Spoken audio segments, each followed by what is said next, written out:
Não? Boa noite, Fernanda. Boa noite. Tudo bom? Tudo bem.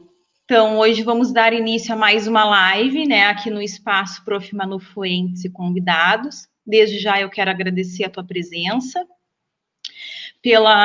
por aceitar o convite e estar conversando conosco hoje sobre o desenvolvimento da linguagem, da comunicação, mais especificamente da criança com uma necessidade específica, com transtorno ou com uma deficiência. Então, e sobre também a importância do brincar, né, na intervenção terapêutica com a criança.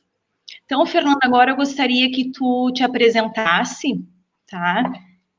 Falando um pouquinho da tua trajetória, da tua formação acadêmica, tá bem? Tá bem. Bom, boa noite para todo mundo, né? Para mim é um prazer estar aqui novamente. Primeira vez com a Manu, mas é minha terceira live, né? A gente fica muito ansiosa. Meu nome é Fernanda Marianucci, eu sou psicomotricista, tenho especialização também em transtornos globais do desenvolvimento, que hoje a nova nomenclatura é o autismo. Tenho me especializado a cada dia mais nessa área, né? E antes de tudo, sou mãe da Ana e do Rafa, né? Fiquei sem atuar 9 anos, atuando em casa 24 horas por dia. Então, eu sei bem muita coisa sobre desenvolvimento infantil, muita coisa sobre o brincar, a importância de se estimular uma criança brincando, né? Às vezes as mães falam que a gente só brinca, né? Sim, a gente só brinca, cientificamente a gente só brinca, né? Eu me formei na Universidade Veiga de Almeida, no Rio de Janeiro, e a minha trajetória é essa, né? Agora que foi a primeira vez que eu tive contato com o autismo, com o síndrome de Down, porque as minhas áreas eram outras. Trabalhei na área da geriatria, trabalhei com audiometria e vim parar, né? Cair de paraquedas nesse mundo azul, né? E estou aqui em Rio Grande já faz 5 anos e tenho meu consultório, né, onde eu atuo ali de manhã, tarde e noite. E é isso, Manu.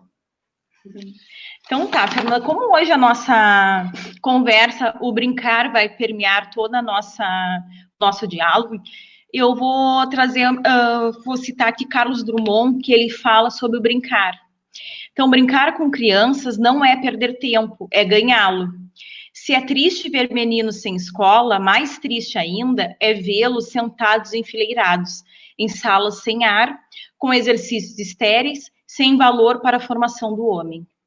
Então, trazendo para o setting terapêutico, né? Nós temos aqui colegas que atuam em clínicas, colegas que atuam enquanto psicopedagogas, professoras de atendimento educacional especializado, na escola ou no consultório, né? Ou as famílias também que estão nos assistindo. Então, trazendo para as questões terapêuticas, né? O brincar enquanto inerente ao ser humano, ao desenvolvimento humano, como acesso à criança, né? E como a função social também, né? Que o brincar tem, de trazer a criança a compreender os papéis sociais, as aprendizagens, de compreender esse mundo tão caótico que vivemos, assim como aprender através das vivências, das experiências, dos jogos com as regras sociais. Então, é inerente à infância o brincar.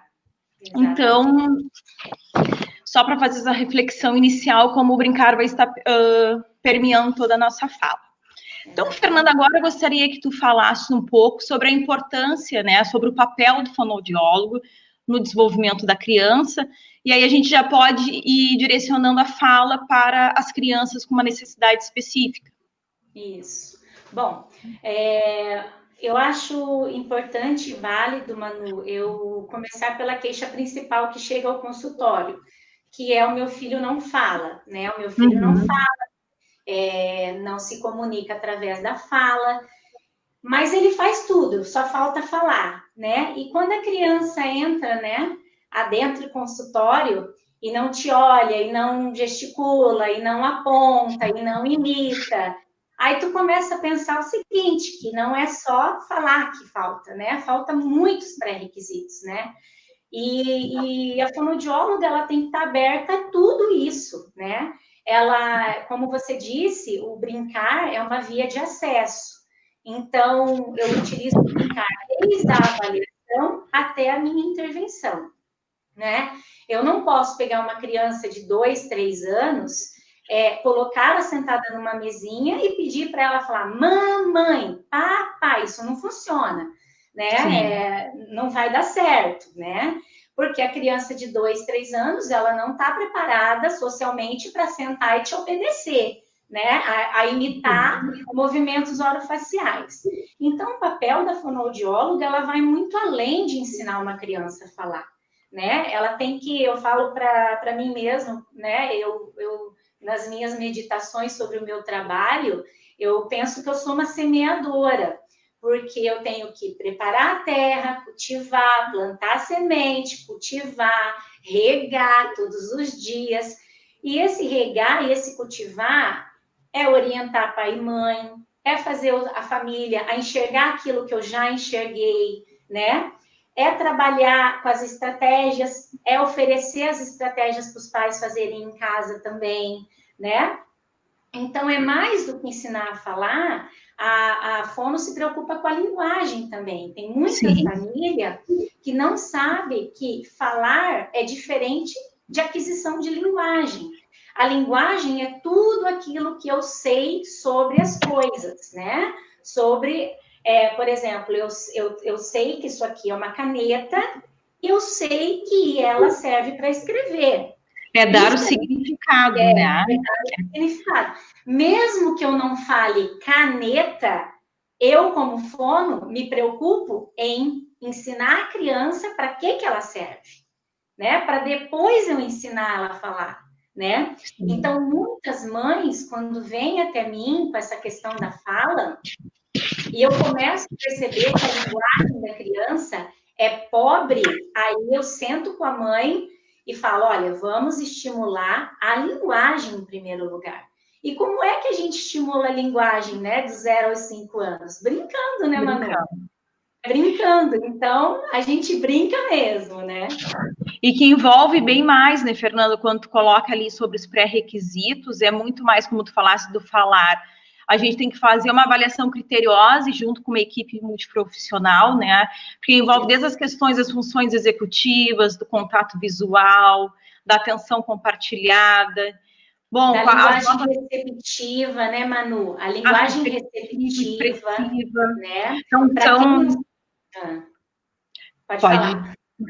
Né? Então, é o planejar, o organizar, o executar o primeiro momento, para depois que a gente consiga avançar nesse processo do desenvolvimento da linguagem, da comunicação.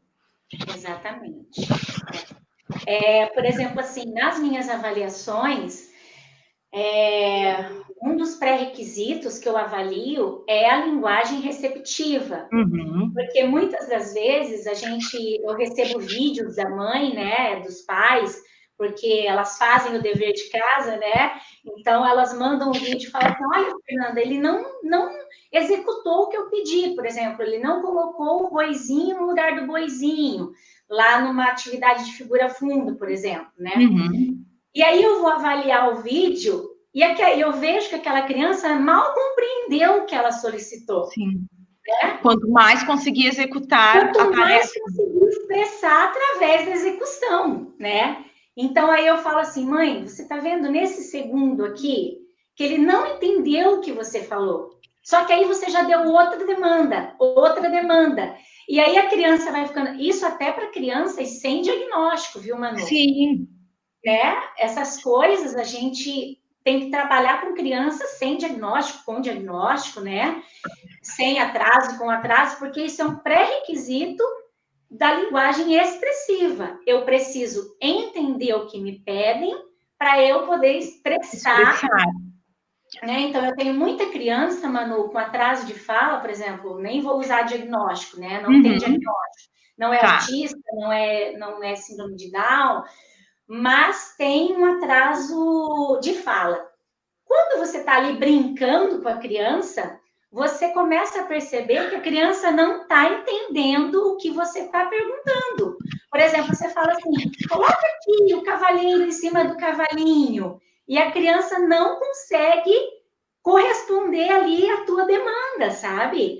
Por quê? Porque ela não está entendendo. Aí tu vai e aponta, a criança ainda não conseguiu responder. Tu vai e pega o cavalheiro e dá o cavalinho. A criança ainda não consegue colocar. Mesmo uma criança sem diagnóstico, eu tenho crianças assim. Então, ou seja, são crianças que a linguagem receptiva ainda é muito ruim, né? Então, a gente tem que trabalhar os pré-requisitos para que haja o desenvolvimento de outras competências, né? Tem também a linguagem expressiva, que mesmo quando a criança não fala, a criança pode se expressar sim, com gestos, com movimentos, com sorrisos, com olhares significativos. Você interpretar o sorriso de uma criança ali no momento da expressão é super importante, é mais importante do que ela responder verbalmente, né? Que é a questão da comunicação, né? Da intenção do se comunicar. Exatamente. Né? E não vai ser pela articulação, né? Não vai ser pela fala, e sim por outro meio, né? Seja pela linguagem expressiva, né? gestual. Com certeza. Outro pré-requisito também muito importante que a família não faz, a maioria das famílias que chegam sem ter tido nenhuma orientação, né? Recebeu o diagnóstico, a família ainda não estudou o caso que está diante dele, que é o filho, que é o diagnóstico do filho, ainda não recebeu orientação. Então, outra coisa que a família não imagina que tem que ser trabalhada, e muito, é a competência da imitação. Porque a imitação, ela é a base para você ensinar todas as outras competências para a criança. Então, a criança, você vai cantar com a criança, chacoalhar a mãozinha, a criança não executa, a criança não imita os seus gestos faciais, né? As suas caretas, não imita onomatopeias, a criança não faz o som do boizinho, da vaquinha, do cachorrinho. Então, quando você senta para a mãe e fala assim, olha, vai ser quase impossível você ensinar uma criança a falar, a sua criança a falar, porque ela não me imita. Ah, mas como assim? Claro, como é que eu vou falar? Fala com a tia, mamãe. Ela não imita, ela não tem essa competência. Sim. E essa competência é trabalhosa. A gente precisa de muita ajuda em casa, na escola, para ela poder acontecer. Eu sempre falo, né, Fernanda, que o sucesso da criança é o tripé, que é a família, os terapeutas e a escola, né? Precisa ter esse ciclo para que a criança tenha o sucesso. Então, é sempre importante a gente se desarmar, escola, terapeuta, família, né, para buscar o melhor atendimento dessa criança. Exatamente. Também quando tu fala ali da imitação, então, por exemplo, a gente pede para a criança jogar a bola e ele não compreendeu, né? Porque ainda não tem todo o desenvolvimento simbólico do que era o jogar, o que é a bola. Então, tu tens como dar algumas dicas ali, como a gente desenvolver esse imitar? As dicas para imitação que eu dou sempre para a mãe, né? É começar através da brincadeira, né? Dizer que assim, ó, a imitação ela promove empatia. Ela promove o olhar, porque ele está olhando você fazer para ele poder executar, né? Então eu começo com cantigas, né? Bater palma, pular, sempre com a imitação ampla, né? Dar tchau, chamar, né? Aquela música cabeça, ombro, joelho e pé, aquilo lá, eu só canto aquilo, né? Quando a criança tem essa defasagem da imitação, eu canto essa música. E eles adoram, né, Fernanda? Então, se tiver um espelho, a criançada ama, né? Com certeza, né? A imitação de ações sobre o objeto, por exemplo, assim, a gente está brincando de carrinho. Estou atendendo uma criança, né? Um menininho que gosta de carrinho. E ele faz brum. Eu posso imitar ele também. Brum. Quando eu imito ele, eu me torno parceiro dele, né? Sim. Eu me torno parceiro de jogo. Então, aí, se eu imito ele e eu faço, agora um avião, vamos pegar um avião. Quem vai querer imitar? Ele, né? Porque eu já imitei ele, agora ele vai me imitar. Então, a troca de turnos também. Você nunca consegue trabalhar uma coisa só, né, Manu? Você Não, começa.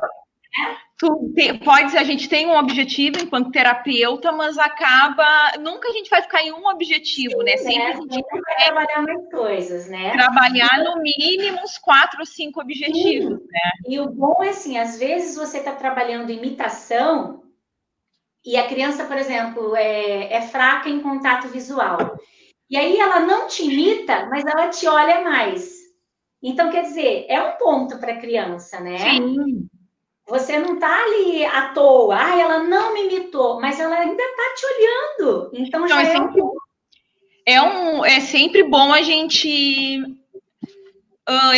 elogiar e considerar as pequenas conquistas, que a princípio podem parecer pequenas, mas só em a criança conseguir manter o contato visual é um grande ganho, né? E a Exatamente. importância, né, Fernanda, da gente ter conhecimento sobre o desenvolvimento infantil para sustentar para a família. Olha, a minha intervenção é através do lúdico, é através da brincadeira. E quando a família questionar, a gente ter suporte e conhecimento suficiente para sustentar, né, essa nossa Exatamente. posição frente à Isso. família. Isso. Outra coisa também, né, da importância da imitação. Fernanda, eu não consegui fazer ele me imitar. Tá, mas quantas vezes tu tentou? Ah, faz uma semana que eu tô tentando. É muito pouco, né? Principalmente para criança especial. A criança precisa de uma rotina de tentativas, né? Para aquilo virar aprendizagem, para aquilo ser cristalizado. Então, não adianta você tentar ensinar uma semana uma função que aquilo não vai acontecer tão facilmente, né? Outra coisa, aí a mãe fala assim: ele não me ensinou, olha, ele não me imitou, eu vou deixar para lá essa coisa de imitação. Não tem como deixar para lá, porque ele é um pré-requisito, né? A imitação é um pré-requisito. Como é que você vai querer depois que ele te imite a comer, que ele te imite a tomar banho, que ele te imite a uma vida autônoma, funcional? Não adianta, eu falo para os pais, né, de criança especial, não adianta você achar que por volta de 8, 9 anos, né, Manu, uma chave vai virar e tudo vai acontecer. Vai haver o desfraude, ele vai começar a comer sozinho, ele vai começar a tomar banho sozinho. É muito raro isso acontecer, né? A gente vê, né, algumas crianças que têm um comprometimento maior no desenvolvimento, né? Uma criança que tem uma síndrome ou um transtorno associado mesmo à deficiência intelectual ou não, mas que a importância da estimulação também precoce, né, Fernanda? Sim.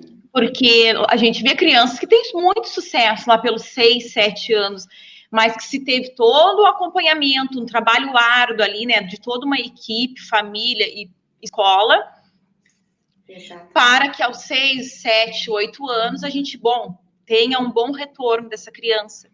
Sim. E também as questões que, sim, precisa imitar. Se a gente chega no nosso consultório, uma criança com 5 anos que não imita, a gente não consegue pular etapas do desenvolvimento. Chegar uma criança lá com 5, que não faz contato visual, que não tem a linguagem receptiva bem desenvolvida, a gente precisa parar e partir desses pré-requisitos, né? Que não adianta...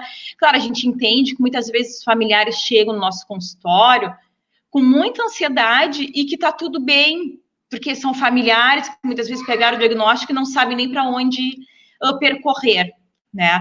Mas a importância também dessa troca com o terapeuta, porque não adianta, e confiar no seu terapeuta, porque não adianta a gente tentar pular etapas. Sim, exatamente. A grande diferença de uma criança que chega precocemente ao consultório e de uma criança ali por volta de 6, 7 anos, até 4 anos, A maior diferença, Manu, é em relação ao comportamento já cristalizado, o comportamento geralmente disruptível, né? Aquele comportamento que tudo que ela quer, ela grita, tudo que ela quer, ela chora, ela já se bate, ela já se morde, ela bate no outro, né? Por quê? Porque ela, além dela ter sido diagnosticada tarde, ou então dela ser levada a um profissional mais tarde, ela já deu o jeito dela. Ela já deu o jeito dela de falar que está querendo alguma coisa, ela já deu o jeito dela de se revoltar por alguma coisa que ela não quer fazer, ou não quer comer, ou um lugar onde ela não quer estar. Então, a criança, quando ela vem pequenininha, precoce, para a gente já consegue modelar isso tudo, né? A gente já começa a trabalhar os pré-requisitos, e aí nem se a gente não conseguir chegar a fala articulada, que eu digo, mas se a gente conseguir chegar a uma forma dessa criança se comunicar, né? Dela entender que o comportamento adequado dela gera um reforço positivo, né? E é o que o ABA nos diz, né? Que a criança, quando a gente reforça positivamente, o comportamento vai ser cada vez melhor. E muitas mães não entendem. Eu digo mães, né, gente? Mas eu estou falando de família. A gente fala mãe, parece que a culpa é da mãe, né? A culpa é da mãe. Né? Não existe um culpado nessa dificuldade da criança. Mas se você tem um profissional que estuda, que é capacitado e que tem uma forma científica de tratar teu filho e te propõe isso em casa, para a escola, para a sociedade onde essa criança vai viver, abrace com unhas e dentes, né, Manu? Porque com certeza essa criança vai ser ajudada. E quando a gente ensina a criança a se comunicar melhor, esses comportamentos, né, inadequados, que a gente vê nosso filho se morder, nosso filho se arranhar, puxar o cabelo, bater a cabeça, a gente vai conseguir modelar eles, né? Então, a gente vai conseguir deixar eles mais felizes, mais tranquilos. Eles vão entender que tem outra forma de se comunicar, a não ser... Não seja autoagressão, né? Esse comportamento tão disruptivo. Então, a diferença do que eu escuto no consultório de pais com crianças mais velhas é assim: ah, não, isso não vai adiantar porque ele já é assim mesmo, né? E isso é muito triste de se escutar, porque a criança também está escutando aquilo e ela está compreendendo que ninguém mais tem fé nela, né? E aí a gente fica, como terapeuta, a gente fica na apresentação solo, né? Que só tá a gente. Não tem... Sim, aí, por melhor que o terapeuta seja, por mais conhecimento técnico que tenha, o trabalho vai por água abaixo, porque no consultório ele vai te dar o retorno e vai acabar ali, não vai generalizar esse comportamento, essa aprendizagem. Exatamente, né? Porque eu preciso da família em casa e da escola, né? As professoras que estão me assistindo sabem que eu sou bem parceiras delas, né? E para essa criança ter a oportunidade de generalizar. Ah, a Fernanda me ensinou isso no consultório, a prof está ensinando agora, minha mãe está ensinando da mesma forma. Quando 3 ou mais pessoas ensinam da mesma forma, essa criança não fica perdida. Ela sabe exatamente o que ela tem que executar e essa aprendizagem, essa competência acaba acontecendo, né? Acontecendo a competência da imitação, a gente vai para outras competências, né? Vamos para a competência, então, da expressão, vamos para a competência da conversação, né? Então, da motricidade. Então, aí a gente tem N funções aí pela frente para a criança, né, Manu? Fernanda, e então fiz algumas questões aqui, né? Por que o brincar, então, é tão importante para a aprendizagem do desenvolvimento da linguagem? Primeira coisa, o brincar é a via de acesso principal da criança, né? Eu sou uma pessoa que às vezes eu estou no churrasco ou estou em um lugar com um monte de gente, que eu vejo uma criança e eu vejo a criança entediada, eu já ofereço uma brincadeira para a criança, né? Outro dia eu estava no salão de beleza e tinha um menino muito entediado E eu falei assim, vem aqui brincar comigo. E aí eu fiz aqueles pontinhos para a gente fazer os quadradinhos, né? Uhum. E fiquei ali mais de meia hora brincando com a criança. Eu devia ter uns 11 anos, né? Então, assim, o brincar é a primeira via de acesso. Através do brincar, a gente adquire todas as competências, desde imitação, linguagem expressiva, linguagem receptiva, interação social, memória de trabalho, funções executivas, né, que está relacionada também a essa memória de trabalho, de executar as coisas que a gente pede. Como é que eu posso trabalhar a função executiva, né? Muita família nem sabe o que é isso. A função executiva é aquilo que a gente é aquela capacidade da gente chegar em casa, eu tenho que tomar banho, agora eu vou jantar, agora eu vou colocar o meu pijama, agora é hora de dormir, e eu consigo executar as minhas funções. Eu tirei a minha roupa, ela tá suja, ela vai pro cesto. A criança tirou a fraldinha suja, leva lá no cestinho para a mamãe. A criança consegue levar a fralda suja no cesto. Criança comeu um iogurte, leva o pote de iogurte sujo lá para o cesto de lixo, né? Isso tudo é função executiva. Tem o planejar, o organizar e o executar. Exato. É importante também, Fernando, a criança ainda não consegue compreender que a mãe está pedindo para levar fralda, vai com a criança, ajuda a abrir a lixeira, né? A colocar uma lixeirinha. Vai cuidar de uma plantinha, que agora em tempos de quarentena, muitas pessoas estão plantando, cultivando algumas plantinhas. Pega essa criança para regar a plantinha. Como que a gente vai se organizar? Tem que pegar o regador, uma canequinha, como que a gente vai usar?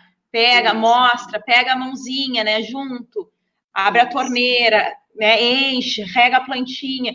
Então, a importância do passo a passo, que por vezes parece tudo tão simples, mas o compreender, né, para conseguir planejar e executar é muito complexo. Muito complexo. Exige muitas áreas, muitas conexões neuronais, muitas sinapses, é um processo muito árduo para o nosso cérebro, né? Para o nosso sistema. Exatamente, né? E muitas das vezes as mães, a família, ou o cuidador, ou a terapeuta, né? Dá duas demandas, a criança ainda não executa uma demanda, né? E aí ela se perde ainda, né? As crianças autistas, principalmente, têm muita dificuldade com o abstrato. Então, se a mãe fala assim, vai lá dentro e pega o baldinho de regar água, de regar a planta aqui fora. A criança, até ela chegar lá dentro, ela já se perdeu. Já não retorna para a mãe, já foi para outro. Exato, né? Agora, se a mãe pega na mão, vamos até lá na mesa, o baldinho está em cima da mesa, lá dentro da cozinha, e vai narrando onde é que eles estão indo. Mostrando, né, dando pistas visuais. Isso, vai apontando, vai dando pista, vai relembrando que a criança está indo pegar, né? Pegou o baldinho, e agora? O que nós vamos fazer? Deixa a criança raciocinar um pouco, né? Isso, é um passo a passo, né, Fernanda? Passo a passo. A maioria das crianças tem um delay, que é uma demora do que ela escuta para o que ela assimila, para ela poder estruturar a resposta dela, né? Hoje eu estava brincando de bola com uma menininha, e eu falei assim, agora você guarda a bola lá na caixa para mim. E aí ela olhou a bola e continuou brincando. Mas eu vi que ela compreendeu, então eu deixei a bola do meu lado. Aí ela brincou de outras coisas, ela olhou para a bola, olhou para mim, tipo, eu tenho que fazer isso. Aí ela pegou a bola e foi guardar. Eu não repeti, porque eu percebi que ela entendeu. Só que ela ainda estava raciocinando, será que é isso mesmo que eu tenho que fazer, né? E aí ela foi e me deu a resposta de levar a bola até a caixa. Então, é essa paciência que muitas vezes, Manu, a família não tem em casa, né? E claro, às vezes elas não são bem instruídas e bem orientadas, né? E eu vejo isso na minha prática, que às vezes eu falo determinados termos ou quero ensinar alguma coisa diferente, que a família fala, nossa, mas nunca ninguém me disse isso, que o meu filho precisava imitar para conseguir fazer determinada coisa, né? E às vezes também não é culpa do profissional, porque existem profissionais que são mais capacitados em determinadas áreas do que outros, Sim, né? Isso é normal acontecer. Se você, por exemplo, me der um exame de audiometria para mim interpretar, eu vou pedir ajuda aos universitários, porque não é uma coisa que eu domino, né? Então, nós, dentro da nossa área de fonoaudiologia, sim. de pedagogia, A de gente vai se psicologia, especializando, né? especializando, né? Então, é isso. O brincar, ele é um forte aliado. E, assim, qual que é as estratégias que eu dou para o pai e para a mãe, ali nos deveres de casa, para essa criança poder captar, né? Para eles poder captar o pai e a mãe, para prender a atenção. Primeira coisa, Manu, é se livrar dos eletrônicos, né? Então, Sim. assim, agora estamos em quarentena, tá Os tudo mais grandes vilões do difícil. momento, né? Sim, né? A gente E não do sabe que tá momento todo só da quarentena, né, Fernanda, mas pelo isso. toda a sociedade, são os grandes vilões no desenvolvimento infantil, né? Nas interações sociais Exatamente. no todo, seja da infância à terceira idade. Hoje é o grande vilão nas interações sociais. Exatamente, né? Então, assim, a primeira coisa, mas hoje eu vou fazer meu dever de casa, hoje eu vou sentar e vou tentar brincar com meu filho. Dever de casa também não é assim que eu gosto de falar, porque na brincadeira o pai e a mãe também tem que se divertir, né? Porque a Sim, criança, ela tem uma percepção muito maior do que a gente imagina. Se ela perceber que tá chato para você, ela também não vai te responder, né? Então, as orientações que eu falo falo para os pais e mães na hora de brincar com a criança, né? Para a criança aprender a se desprender do que está fazendo e se envolver-se. Desligar os eletrônicos, né? Ou tentar diminuir a frequência. Botar essa criança, às vezes, no tédio é bom, Manu. Porque ela no sim. tédio, ela vai querer estar conosco, Um outro, né? né? Então, se ela está no TED, se ela não tem o tablet dela, o celular, ela fala, opa, deixa eu procurar com alguma coisa para me interagir. Claro, às vezes uma vai chorar um pouco, né? Outra vai querer fazer uma birra, mas a gente tem que lembrar que tudo isso é comportamento modelado. A gente pode ajudar o nosso filho em relação a isso também. A gente precisa ser o centro das atenções da criança, né? A gente precisa ser muito legal para eles, né? Uhum. Na hora do brincar. A gente pode ensinar a criança, a gente pode e deve ensinar a criança a nos escutar, porque assim, o que acontece? A gente fala e às vezes a criança está virada para a gente. A criança não compreende. Seja o síndrome de Down, às vezes seja a criança sem diagnóstico, se é uma criança mais agitada, que não tem atenção focada, você fala com uma criança até sem diagnóstico, olha, vamos brincar de bola, e a criança está ali virada para a parede, né? Então, você tem que ter certeza que a criança está te escutando antes de falar o que você precisa, né? Falar para ela Uhum. executar ou falar para ela brincar. Identificar qual que é o alvo da criança. E isso que contribui muito, né? Trazer a criança pelo seu foco de interesse, caso ela tenha. Vamos começar, né, a Isso, partir do foco de interesse, né? Para depois isso, pensar também em ampliar um repertório, né? exatamente. Por exemplo, assim, eu tenho uma criança que, quando ela chegou para mim, ela só brincava de carrinhos. Não queria bonecos, não queria casinha, não queria nada que não fosse carrinhos. Então, eu comecei a fazer umas pistas naquele papel de quilo que fala, né? Aquele papel a metro, marrom. Uhum, Eu não qual a sei o meta? nome E aí, eu comecei a fazer pistas ali. E dentro da pista, eu fazia garagens, onde o carro precisaria estar guardado, né? Sim, E aí diminuindo a quantidade de carros ali daquela brincadeira e fui colocando o frentista que abasteceria o carro, eu fui colocando outro bonequinho que era o rapaz que lavava o carro, e aí você vai colocando outros brinquedos dentro daquela brincadeira dos carros para a criança ver que aqueles brinquedos também têm função, né? Que é legal também brincar com aqueles sim. brinquedos. Né? Então, por exemplo, eu tenho mães que falam assim, pais que falam assim, não, eu tirei o carrinho dele porque eu queria que ele brincasse de outra coisa. Claro, né, Manu? Se é uma criança muito rígida, você pode esconder os carrinhos. Por exemplo, a criança vai dormir e naquela semana você coloca os carrinhos num pote e guarda os carrinhos perto da criança outras oportunidades, né? A importância de deixar, de repente, 3, 4 brinquedinhos, ou 1, 2 brinquedos, para que a criança tenha o seu acesso ali, porque vai chamar atenção, no momento que não tem mais o seu foco, né, os brinquedos do foco, oportunizar, né, outros brinquedos, para que a criança consiga também ir ampliando seu repertório. Isso Fernanda, mesmo.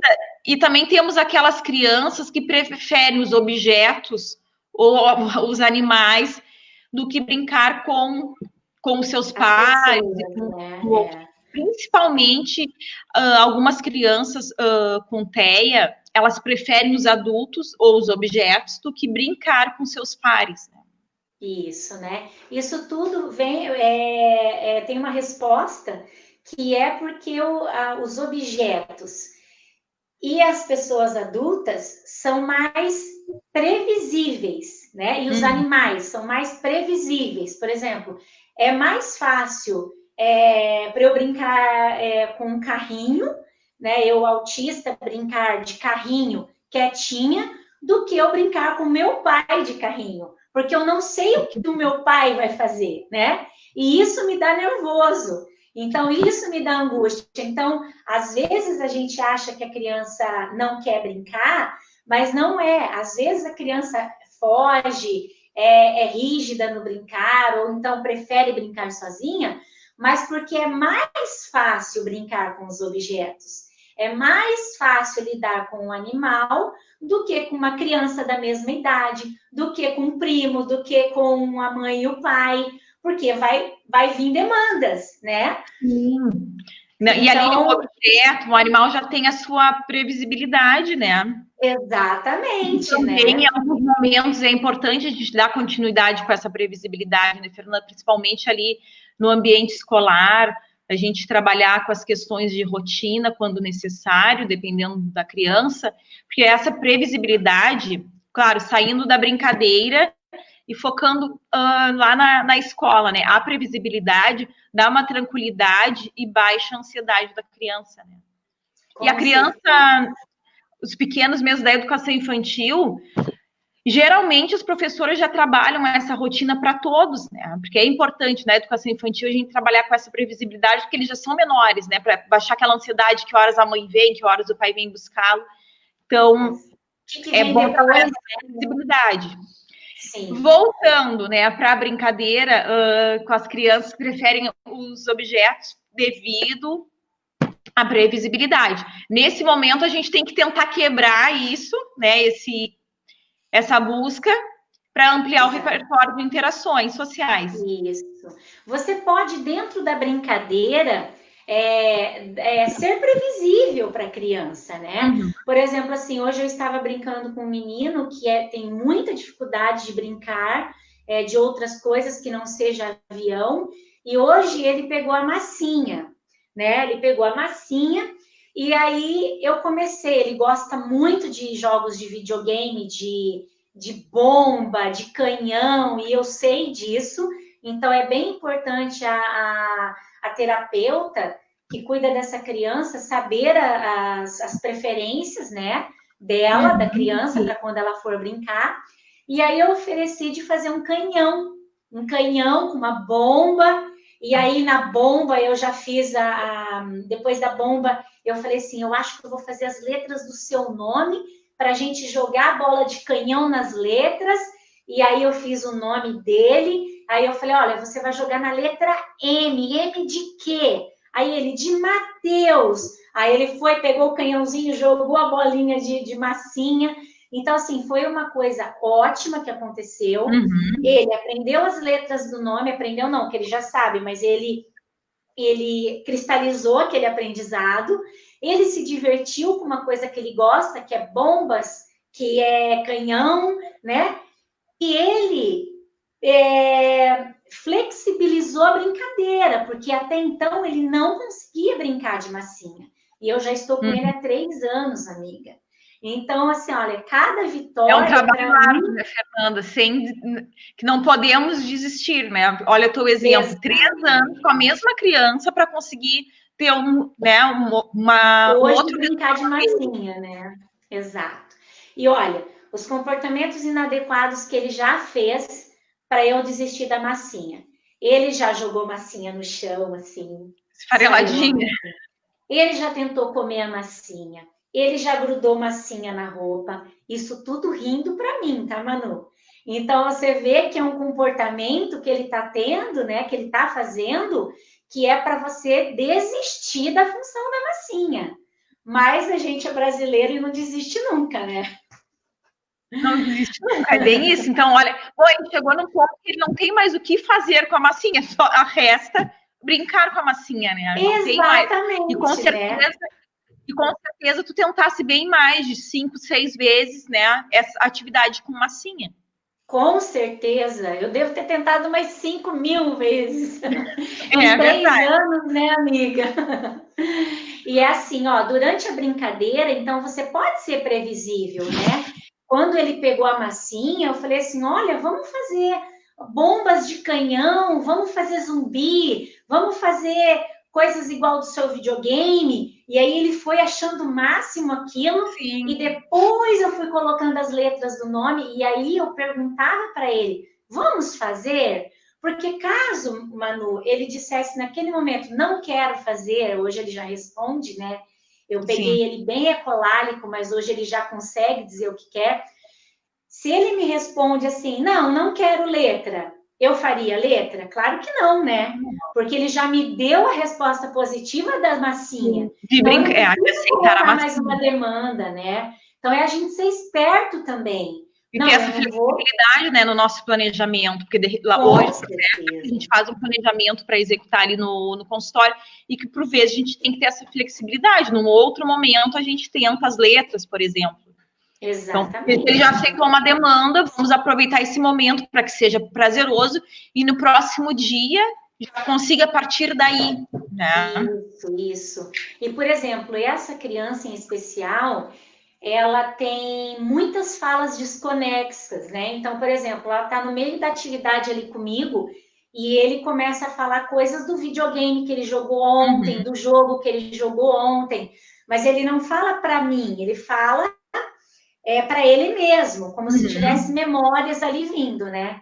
Então, como é que eu faço para evitar isso? Não que isso não seja bom. É um exemplo, desculpa te interromper, é um exemplo de fala sem a intenção da comunicação, né, Fernanda? Exatamente. Ele está falando, mas é para ele mesmo, né, sem a intenção da comunicação. Isso. Porque quando você tenta interagir, a criança, não. Então, quer dizer que ela não está falando aquilo como uma intenção comunicativa para você, né? Então, aí, o que eu faço em relação a ele, principalmente? Eu narro tudo o que ele faz. Então, por exemplo, ele pegou um caminhãozinho para tirar ali na massinha e eu comecei a narrar. Você vai fazer um caminhão, que bacana! Um caminhão amarelo tu vai fazer, olha só. Vamos colocar alguma coisa em cima desse caminhão? Porque tem muitas famílias também, Manu, que vai brincar com a criança de forma pedagógica, né? Não, acho que nem pedagogo brinca. Não, nem pedagógica. Nem pedagogo, não, nem pedagogo. Que cor é essa? Que bicho é esse? Como chama esse bicho? Qual cor é essa que a mamãe tá? É mais um interrogatório do que um brincar, né? Isso. E assim, Manu, com uma criança sem diagnóstico, você jamais brincaria assim. Porque a criança sairia correndo em 2 segundos. Sim, ia dar no pé, né? Agora, por que uma criança com diagnóstico, que já tem uma dificuldade de interação, de desejo do brincar, você vai fazer uma coisa dessa simplesmente para escutar a voz da criança? Eu acho muita maldade, sabe? Porque por isso que a criança às vezes não tem interesse, porque é chato brincar, né? Brincar tem que ser legal. Eu não quero ficar respondendo enquanto eu estou brincando. Eu quero simplesmente brincar, né? Ou então você pode perguntar de formas diferentes. Por exemplo, assim, onde está o boizinho que ele não está ainda em cima do meu trator, né? Eu tenho um trator que tem um guincho assim, que aí a gente coloca os animais da fazenda. Onde está? Onde é que está? Procura para mim. Você pegou. O que é que você pegou aí? Deixa eu ver na sua mão. É diferente do que você pedir o nome daquilo que ele tá, né? Então, é você trabalhando as vocalizações, as nomeações, os pareamentos de uma forma legal, fazendo careta, fazendo bocas, fazendo vozes. Imitando os animaizinhos, por exemplo. Imitando, levando susto, achando graça, né? Porque aí a criança vê como que é legal brincar contigo, né? E tu sabe que essa brincadeira a gente observa todos os espaços que nós frequentamos, né? Por exemplo, no shopping, em tempos não de quarentena, de isolamento social. Os brinquedos, os pais ficam ali na volta dos brinquedos, das crianças que pega a bolinha tal, pega a bolinha verde, pega a bolinha amarela, e a criança quer explorar aqueles baita brinquedo ali, e que sabe que tem um tempo, né, correndo ali contra, que acaba, e os pais estão ali aloprando as crianças para saber a conta, para saber quantas bolinhas pegou, e assim se vai, né? Exatamente. É igual outro dia eu recebi uma criança que a mãe falou assim, poxa, ele já tem 5 anos e ele não sabe as cores, o nome das cores, né? E aí eu falei para ela, olha, isso é muito importante, né? Saber o nome das cores. Mas eu quero saber o que ele fez na escola, o que ele comeu hoje, né? Se ele já tomou banho, o que ele vai fazer na hora que ele chegar em casa. Eu trabalho a memória ali de outra forma também, né? Não só de nomeação, porque é aquilo, né, Manu? A gente que trabalha com criança especial, a gente quer criar uma criança, quer fazer ela funcionar. Eu quero, o meu desejo é que meus pacientes sejam funcionais. Eu canso de dizer isso, né? Eu quero vê-los. Eu tenho um paciente que já faz café com 8 anos, entendeu? A mãe nomeou todos os potes, a mãe colocou a direcionamento, onde é que tem que ir, o que tem que fazer. Todas as pistas visuais e a importância das pistas visuais, né? Não só para criança com autismo, Fernanda, mas para criança que tem uma dificuldade de compreensão, para criança que tem uma deficiência intelectual, a importância do apoio visual. Você sabe é o pensar na aprendizagem para a vida, né? Você sabe que generalizar as aprendizagens para a vida. Você sabe que quando eu ofereci a comunicação alternativa para esse menininho que hoje faz café, né? Ela falou assim: nossa, mas não vai substituir a fala. Comunicação alternativa não substitui a fala. Tem esse mito, né, Fernanda? Muito grande. Ela não substitui, muito pelo contrário, ela ajuda na aquisição da fala. Porque a criança vai ver ali o que ela quer, o que ela tem que pedir para a mãe, ou dando a figurinha, essa mãe colocou na geladeira todas as figuras do que tinha na geladeira, no armário, todas as figurinhas do que tem no armário. E ela foi tão detalhista que ela fotografou, sabe, Manu? Ela fotografou as coisas, imprimiu umas fotinhas pequenininhas assim e colou nos locais da cozinha. Isso é sensacional, né? Porque a criança hoje consegue se comunicar. Se ela quer uma banana, ela sabe onde é, ela sabe como pedir. Claro, é uma criança... Isso, e aí ela vai buscar o outro nesse processo de levar a figurinha, né, para o responsável, se ela ainda não tem autonomia para se organizar sozinha, ela vai buscar o outro. E essa também é uma maneira de buscar o outro, é uma comunicação. Né? Exato. E na hora que ele me traz a figura, ou que ele me aponta, eu posso exigir dele alguma vocalização. Sim. Né? Ah, você quer banana! Banana! Como ele vai dar enganjado nesse processo, porque ele quer algo. Não é que ele vai te dar a figura. Exato, não é que ele vai te dar a figura ou vai apontar que você vai entregar. Essa não é a função da comunicação alternativa. A função da comunicação alternativa é aumentar também a interação social. Então, sim, né, a gente nem ia falar disso, mas que bom que falamos, né? Fernanda, em relação às brincadeiras, né? Como escolher a brincadeira adequada para o meu filho, para o meu estudante, para o meu paciente? Isso. Uma coisa muito interessante que eu aprendi, eu estou fazendo um curso com uma educadora chamada Pamela Espanholeto. Quem quiser seguir ela nas redes sociais, é maravilhosa. Movapre é o Instagram dela. E ela diz o seguinte, né? O que é muito, eu vejo muito isso na minha prática. Não é porque, como escolher a brincadeira, o brinquedo, não é porque a criança tem, por exemplo, 8 anos de idade cronológica que ela vai ter 8 anos na idade do brincar. Porque Sim. às vezes, né? Porque às vezes ela tem 8 anos de idade cronológica, mas ela tem 6 anos de idade cognitiva, ela tem 3 anos de idade motora, e aí ela vai acabar brincando de pecinhas, por exemplo, de empilhar pecinhas, de encaixar legos, né? Não tem problema isso acontecer, né? Eu tô com uma criança agora, ela tem 8 anos e ela não sabe brincar de nada. E agora eu acessei ela, eu consegui acessar ela, consegui um sorriso, consegui uma interação social com ela através de empilhamento de peças. E isso é maravilhoso, porque ela se diverte. Agora ela já está colocando os bichinhos em cima das peças. Agora ela já está me dando a cor que eu quero. Então, assim, com um brinquedo que é para 2 anos, Manu. Então, Sim. a escolha do brinquedo, né? Outra coisa. Por exemplo, meu filho não gosta de atividades com pincéis, com tintas. Eu vou ensiná-lo a brincar na primeira de cara com isso? Claro que não, né? Agora, meu filho gosta bastante de bola, gosta de correr. Eu posso ensinar? Chutar a bola para derrubar um cone, jogar a bola no cone que tem uma letra inicial do nome dele, se ele já estiver na fase da alfabetização.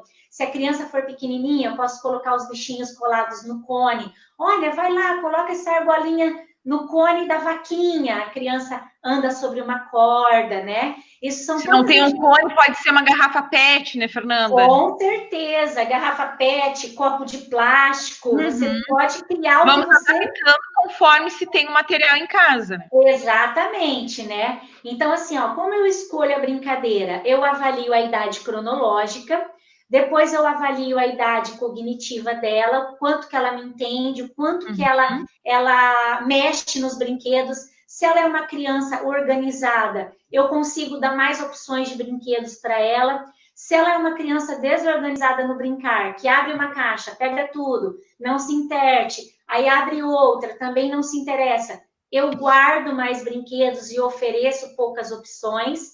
Então, no brincar, você pode ser uma criança organizada que já sabe brincar, você pode fazer a minha vez e a tua vez, por exemplo. Olha, vamos brincar de bola comigo, que é o que eu quero trabalhar com ela. Ela não tem habilidade com bola. E depois você vai escolher um brinquedo que você quer que eu brinco com você, né? Claro, se a criança tem baixa linguagem receptiva, não entende tudo isso, tu pode já se antecipar. Brincar do que ela gosta primeiro, né? Porque aí ela não vai entender que depois ela vai ganhar, né? O que ela quer. Então, brinca com ela primeiro, faz ela feliz, aí depois tu cobra um pouquinho, né? Aí vai depois nessa tu brinca. possibilidade, né? Exatamente, né? Então, aí você vai desenvolvendo várias habilidades, E é principalmente... importante também a gente dar esse espaço para a criança, né? E esse tempo. Não esperar aquele tempo que a criança está com 2 anos e não fala, e as pessoas falam, ai, cada criança tem o seu tempo. Não. Mas nessa ação, né, do brincar, tem que dar esse tempo para a criança também. Bom, eu vou brincar com o que a Fernanda quer, que ela gosta, e aí depois eu brinco do que eu tenho mais interesse. Então, vai tendo essa troca. Exatamente, né? E isso é super importante, isso é uma regra social, né? Quantos pacientes que eu tenho no consultório que não conseguem interagir com pares da mesma idade porque não tem esse raciocínio de que eu tenho que brincar com o meu amigo, eu tenho que ceder para o meu amigo. Então, isso tudo eu ensino também quando eu estou brincando, né? Que brincar também é ceder, brincar também... O brincar é rico, porque lá na psicopedagogia a gente vai usar o brincar, como pedagoga na educação infantil a gente vai usar o brincar, o fisioterapeuta, né, o terapeuta ocupacional. Então, o brincar, ele permeia muitas das áreas, né? E terapêuticas, todas as áreas terapêuticas, ele vai estar presente. Exatamente. Então, como conduzir as brincadeiras, né? Eu faço isso, se a criança é organizada, se ela é desorganizada. Eu me livro das distrações. Por exemplo, esse garotinho que agora esqueceu um pouco os carrinhos. Eu ainda não ofereci carrinhos, eu me livro das distrações, porque eu ainda tenho que trabalhar mais coisas com ele, né? Outra coisa importante, é fazer a criança entender que dentro de uma brincadeira existe começo, meio e fim, né? Por exemplo, ela fez ali 2 demandas que eu dei e aí ela sai correndo. Tudo bem ela não querer brincar mais, mas então vamos guardar. Então volta Isso. comigo. Enquanto a gente não guarda, a gente não reinicia, não inicia outra brincadeira, né? Uhum. Então é muito importante a criança entender que dentro de um contexto social do brincar, eu não posso abrindo e pegando tudo e deixando tudo de lado e procurando outra coisa. Não. Ele tem regras ali dentro do consultório, tem regras dentro do meu quarto, tem regras na escola, que se não é mais do meu interesse aquele brinquedo, eu preciso guardar. Então, trabalhar começo, meio e fim da brincadeira também é bem importante, tá, Manu? Senão a gente acaba brincando sozinho, né? Quantas vezes eu me vejo correndo atrás das crianças porque eu deixei passar essa parte, né? Isso Uhum. acontece ainda. Às vezes eu perdi aquele ponto da criança dela se desinteressar e eu fiquei sozinha. E aí, para fazer a criança voltar a brincar, então você tem que ter uma. Você tem que fazer uma tem que ser previsível, às vezes, Sim. né? Se a criança começa demorar para encaixar, olhar muito para o lado, se deitar, você já pode ver que a criança não está mais gostando daquilo. Então já encerra logo, né? Para encerrar antes que ele se dispersa, né? Encerrar já porque a gente percebe que não quer, que não está dando conta, Exatamente. e trocar, nem que seja por uma que tenha menos objetivos e que Isso. tenha mais interesse, para que ele não tenha esse hábito de jogar tudo ali e sair da mesa ou do ambiente que foi oferecido. Porque, Manu, uma coisa que não pode acontecer também dentro do brincar, né? Do brincar com objetivo, eu permitir que chegue até isso, né? Por exemplo, aí ele vai notar que um comportamento inadequado dele foi o que encerrou a brincadeira. Então, eu não posso deixar isso acontecer de jeito nenhum, né? Eu tenho que ter visibilidade. Então, assim, ó, os tipos de brinquedos que eu uso. Posso falar dos tipos de brinquedo? Pode. Não temos Tá. pressa. Bom, lá no consultório, o primeiro brinquedo sou eu, né? Eu tenho que ser mais legal do que todo brinquedo. Como assim, Fernanda? Por exemplo, quando eu vejo que o paciente já me deixou de lado dentro da brincadeira, eu me retiro, Manu. Eu tentei Uhum. de tudo, não consegui, eu me retiro. Eu vou lá para minha mesa, ou eu me deito nas almofadas que tem ali. E aí eu espero essa criança a perceber que eu já não estou mais com ela. E isso dá muito certo, porque eles se levantam e vêm atrás. Isso é muito real na minha vida de intervenção, sabe? Como terapeuta. Então você tem que ser muito legal, é a certeza de que eu sou legal. Sim, e aí a Porque, gente né? Exatamente. Então, por exemplo, se você. ter né, ser mais legal do que qualquer eletrônico, qualquer brinquedo, né? Exatamente, né? Então, por exemplo, às vezes eu me afasto e aí a criança vai lá, então eu sei que ela quer brincar comigo e com o brinquedo, né? Então, assim, e aí ela acaba não me usando como ferramenta, isso é muito bom também. Sim. Brinquedos que provoquem causa e efeito são muito legais, por exemplo, eu tenho uma vaquinha maluca, você joga bolinha e aí ela cai na bola e sai pelo pé da vaca. Isso é Uhum. muito legal, porque tem ação e reação. Livros, né? Livros, aqueles livros que saem alto relevo, assim, é bem legal. Bolas, quebra-cabeças, legos, pecinhas, brincadeiras de faz de conta, brincadeiras sensórios sociais, né? Que são aquelas brincadeiras de cavalinho, de rede. Eu tinha uma barraca dentro do meu consultório, nesse consultório não deu para pregar, mas eu tinha até barraca dentro do consultório, né? E brincadeiras com sucatas, caixas de papelão, brincadeiras sociais, né? Na hora do banho, na rotina da refeição. Ai, o que é que a gente está comendo? Que arroz gostoso! A mamãe fez feijão, a mamãe fez batatinha, e ali tu já tá brincando com a comida, tu já tá nomeando o que ela tá comendo. Então, tem várias formas de brincar que é prazerosa, né, Manu? Brincar tem que ser prazeroso, né? Mais alguma coisa, amiga? Tá, então, tu tens como colocar para nós mais específico sobre as 3 brincadeiras, né? Os grandes grupos, que são as brincadeiras simbólicas, as psicomotoras e as sensórios sociais? Sim, sim. Eu quis fazer essa divisão para vocês terem noção, principalmente as famílias, do que a gente precisa trabalhar em casa, né? Do que a gente precisa brincar em casa. Por exemplo, as brincadeiras de faz de conta, que são as simbólicas, a criança tem capacidade de brincar disso desde os 2 anos. Que é brincar de casinha, de dar mamar para a bonequinha, de fazer a bonequinha nanar, de colocar a boneca a dormir, o papai chegou, que é o boneco do papai, né? O boneco da vovó interagindo com o do papai.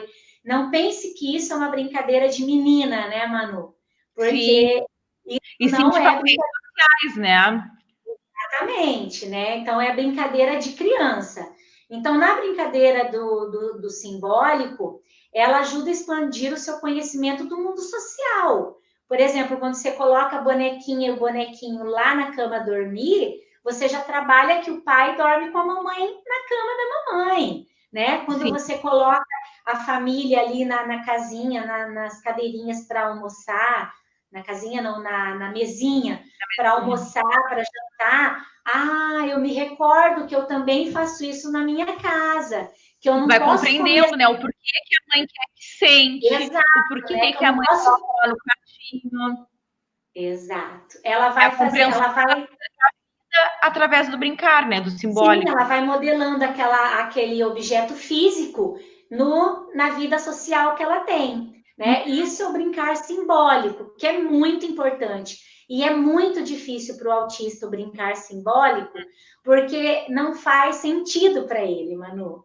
Porque não faz sentido você pegar uma colherzinha, né? Uma colherinha sem comidinha e dar na boca da boneca e a boneca não abre para comer. A boca também, não tem nem comida. Exato, não tem comida ali.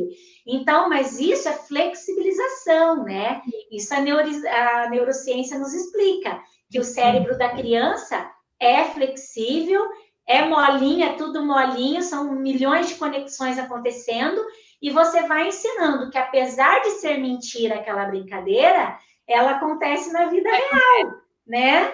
Então, a brincadeira simbólica, por ser difícil para o autista, eu oriento que as mães e pais teimem nela, porque ela quebra a rigidez do brincar, tá?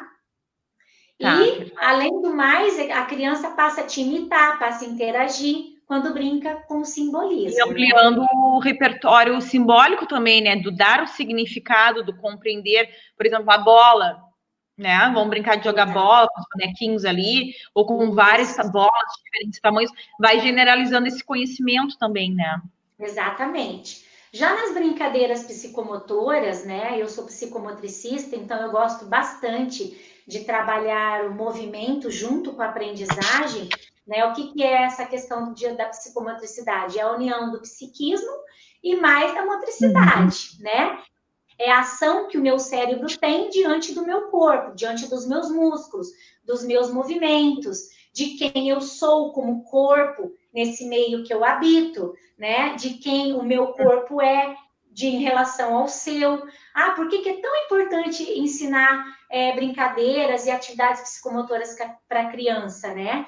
Para ela ter noção do corpo dela, para ela desenvolver habilidades que antecedem a escrita, né? Tem muitas famílias que falam, chegou a hora da criança escrever, já tem 6 anos, mas a criança não come sozinha, a criança não joga uma bola, a criança nunca fez isso, como é que vai fazer isso?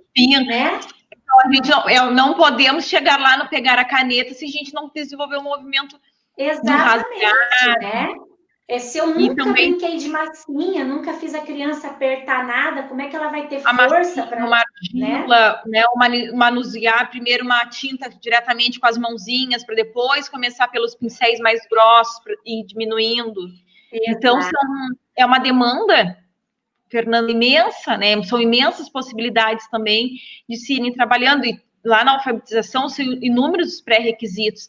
E que, sim, parte sempre do movimento, né? Exato. Do amplo né, dos bebês, que a gente vai começar os primeiros desenhos mesmo, por exemplo, dos bebês, quando eles ainda estão lá na garatuja, o que a gente oferece e que é rico acompanhar esse desenvolvimento, né, do desenho infantil. No berçário, eles vão desenhar assim, com papel a metro no chão e canetão. Depois a gente coloca, né, os maiorzinhos, os berçários 2, hoje já no maternal, coloca o papel na parede, né, mas sempre oportunizando esse espaço, né, um espaço grande, para quando chegar lá no primeiro ano, bom, aí ele vai conseguir se organizar num caderno. E não é pensando no preparar para, porque a minha formação inicial é educação infantil, então eu não gosto do preparar, mas é a importância da gente conhecer o desenvolvimento infantil, e seja o professor lá da educação infantil, o psicopedagogo, o professor do AE, quem trabalha com a infância, precisa ter esse conhecimento técnico, porque, bom, eu sei estimular os bebês lá no berçário, porque está na fase de oferecer para eles esses momentos de desenhos, por exemplo, num espaço amplo, e que sim, também vai contribuir para o desenvolvimento, para quando ele chegar lá no primeiro ano, ele conseguir pegar o lápis, a canetinha, e trabalhar numa folha A3, uma folha A4, que por vezes nem se consegue também, né?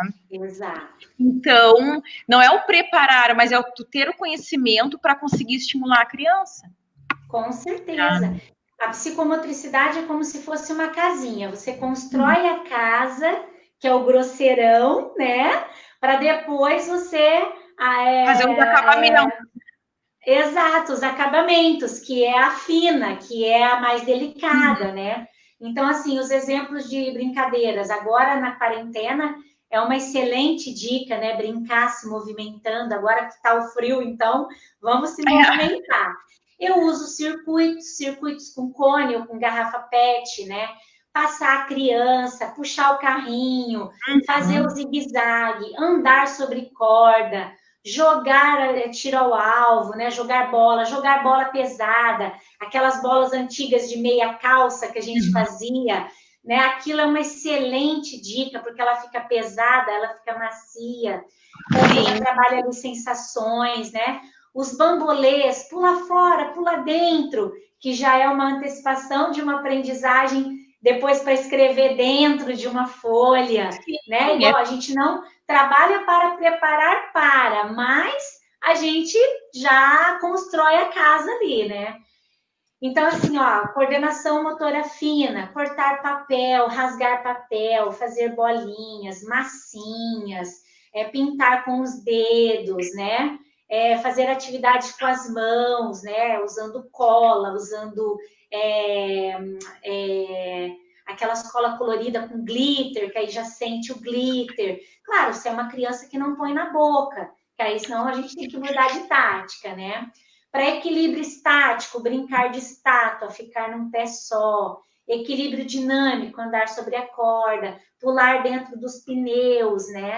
Eu tenho essa mãe das figuras da geladeira, ela fez todo um circuito.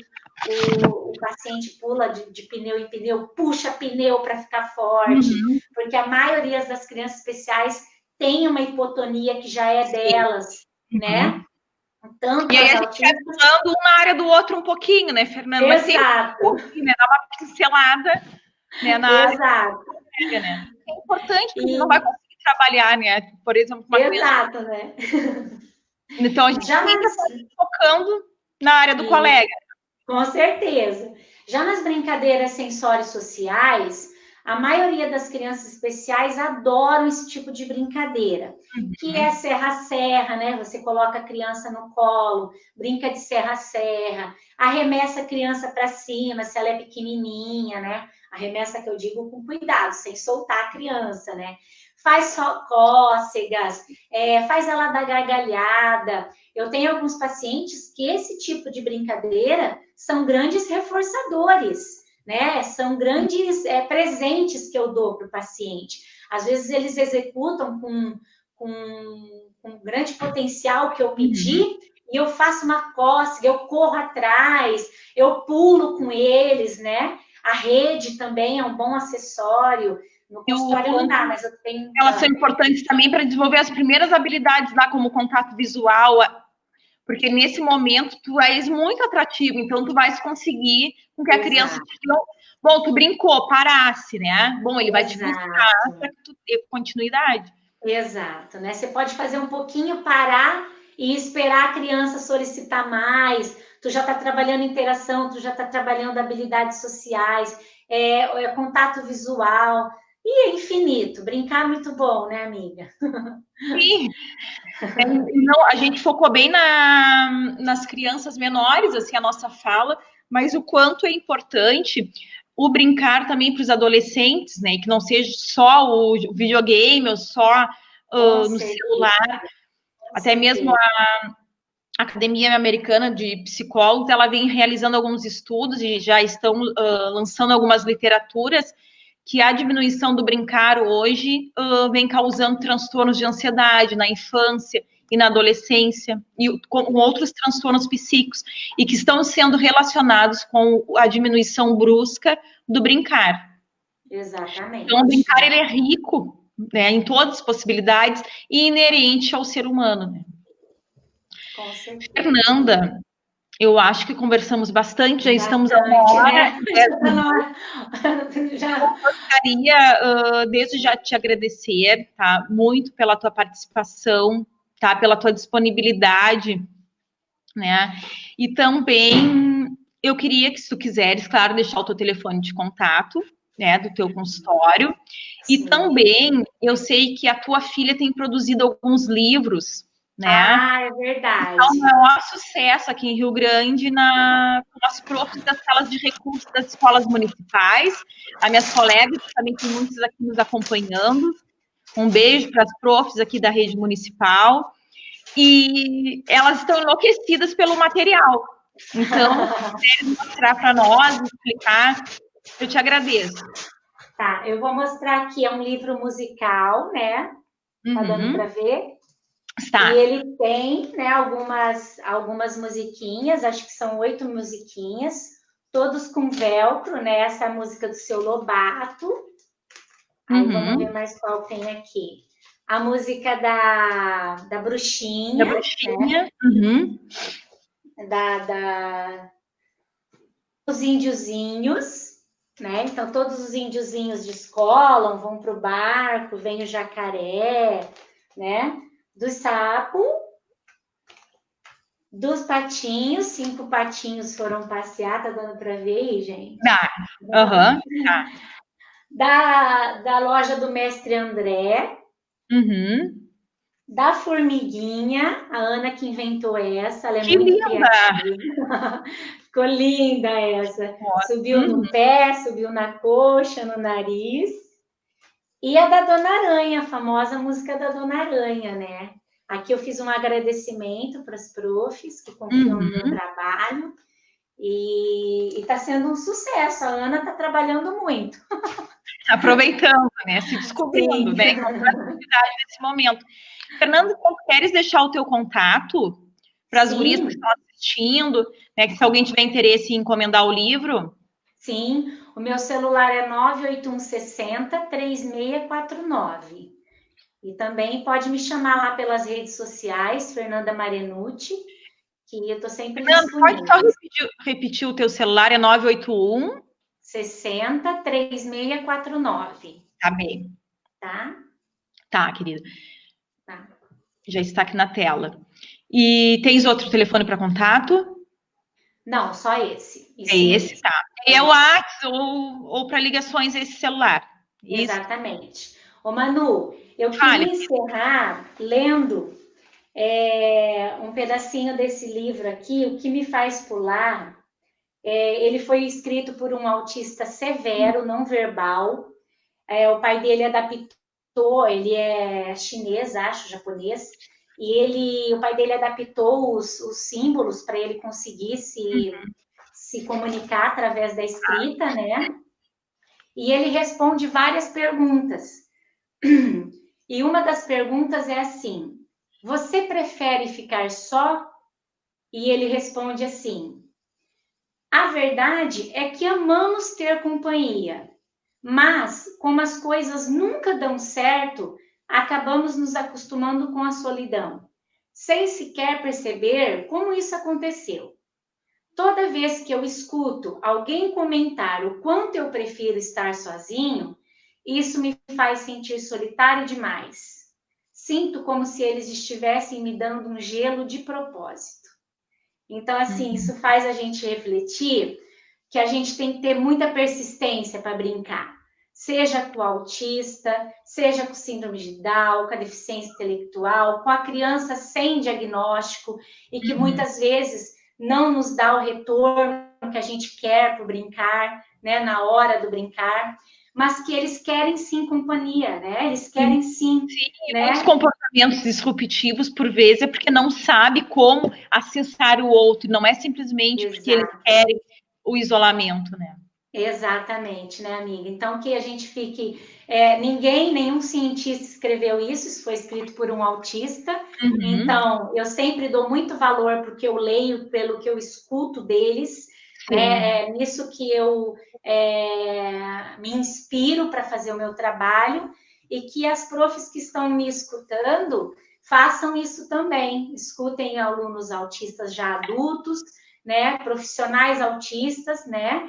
E sim. profissionais que tenham essa causa, autistas e outros diagnósticos, para que a gente possa fazer um mundo melhor para eles, tá? Sim, nada como escutá-los, porque realmente, por mais que se tenha, e temos literaturas, teorias, quando é a própria pessoa que fala, bom, é ela que sente, né? Por mais que se estude, é ela que sente, e sabe realmente Exato, o que que acontece. exato.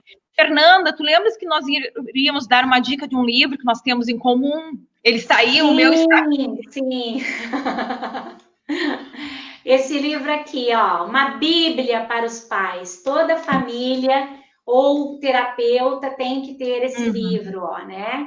Claro, ele fala de um método especial, né, que é o método Denver, mas nem se você não seguir o método Denver, mas seguir as, os pré-requisitos que estão aqui, com certeza teu filho vai ser bem mais feliz e vai conseguir se Aqui desenvolver. no Brasil, nós temos o Instituto Farol, que é em Santa Catarina, que trabalha, Sim, né, com sim, o modelo Denver e que tem nas redes sociais, tem no YouTube também o canal sobre o Instituto Farol e que é bem rico isso. em materiais também.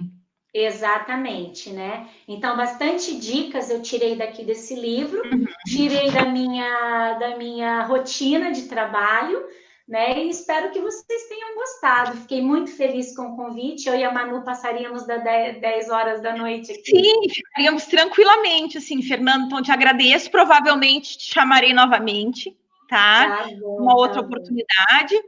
E na próxima live, que será no dia 29, a convidada é a Lili, né? O pessoal da SMED e as profs todos conhecem como Lili, que é a Sim. psicopedagoga Eliane Lesbão, Ah, que estará maravilhosa conosco, também isso. sim, que estará conosco enriquecendo mais uma live. Que Fernanda, bom. um grande beijo, eu te agradeço, que Deus te abençoe e abençoe a todos que Amém. estão nos acompanhando. Uma boa semana. Amém. Boa noite para vocês. Boa semana. Beijo, Tchau, tchau. tchau, Tchau, tchau. tchau.